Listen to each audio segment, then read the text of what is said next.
Hello again, and welcome to Hot Takes, where I bring you my most radical and contrary opinions. Today we discuss Death Battle and its relationship to power scaling. But first, a thank you to my wonderful patrons for making these episodes possible. Links below.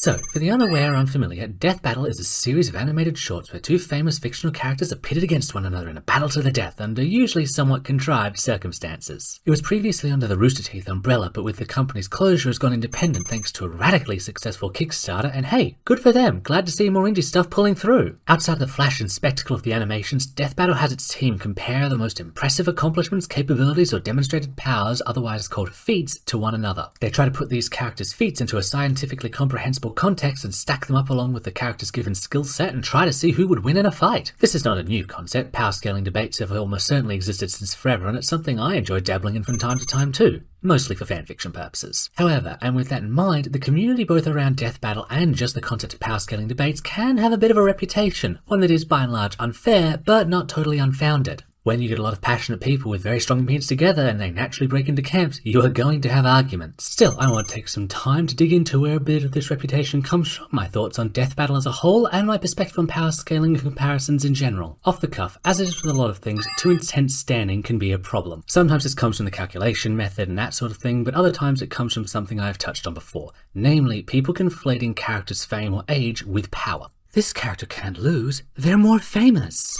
I covered an attitude more or less in line with this in my video on the Ruby and Justice League crossover, highlighting that those who claim this don't understand how crossovers work and that this kind of logic only applies in the Fate franchise, where the world's angriest twink wins by default because he's older than everyone else he fights. This kind of thinking even appears in official writing and is why Batman and Superman have steadily gotten so absurdly outsized in their presentation that aliens who have zero idea what Earth is consider Clark a symbol of peace and Batman is fist-fighting Darkseid. It's exhaustively silly, but there's not much to the argument really, I just wanted it out of the way. Now on to Death Battle itself. Now, I will freely admit I only watched some of their videos. I've enjoyed some, not others. I think they pour a ton of passion and thought into their videos, and I don't consider their system or metric for power scaling to be wrong in any way. However, I will admit that the Superman vs. Goku videos do kind of embody why I could never really get into the series. Not for the reason you think. Just give me some time. As with the first issue, there is a degree of metatextual weight in pairing these two off, despite the fact they are not exactly each other's perfect counterpart. The comparison is not totally absent, but this isn't Green Arrow vs. Hawkeye, i.e. two archers from the same genre operating the same general principles and scaling facing off against one another. The creators even discussed the metatextual weight of the discourse around these fights, but I can't say I got much out of their conclusion. But I digress. Why do I take a bit of an issue with these battles in particular? Well, it's not that Goku loses, it's that I find how Superman wins to be rather boring, largely because the fights tend to follow a formula of fight begins, Goku powers up, Superman tanks it,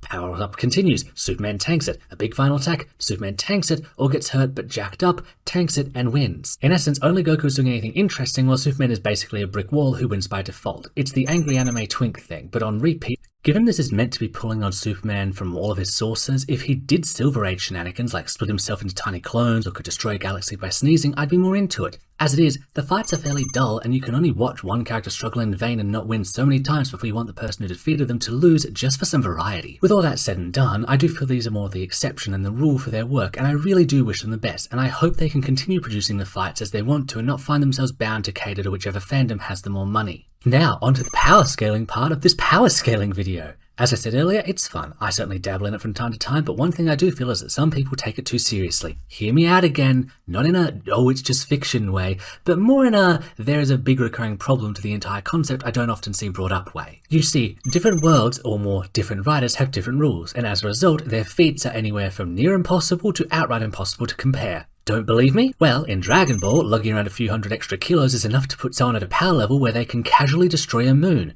Meanwhile, in Detective Comics, that puts you at like Bane level strong. Impressive to a normal person, nothing to a planet smasher. I'm sure that one could do something fun like argue how muscle mass translates to ki energy, but even if one ignores that any such calculations will innately be personal and therefore arbitrary as there is no material science to work of, then one has to address the fact that these powers are not even consistent in each universe. Superman in the animated series can power through the Omega beams of a god, but still gets hurt by Livewire's lightning. And yes, he is being hurt. The creators confirmed it, and there's no tension if she's no threat. In Dragon Ball, someone at very least thousands of times stronger than casual Moonbuster level can be taken out by a surprise bullet shot.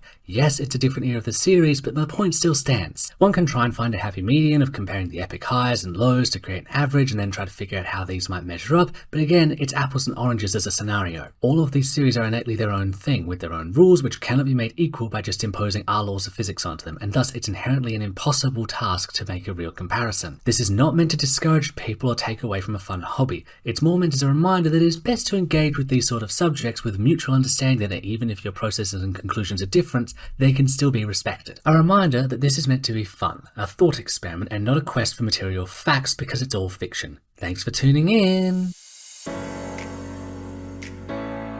But what about shape-shifting curses? I said thanks for tuning in! If you'd like to help support my work, please swing by my Patreon. If you'd like to commission 3D models, please hit up my Ko-fi.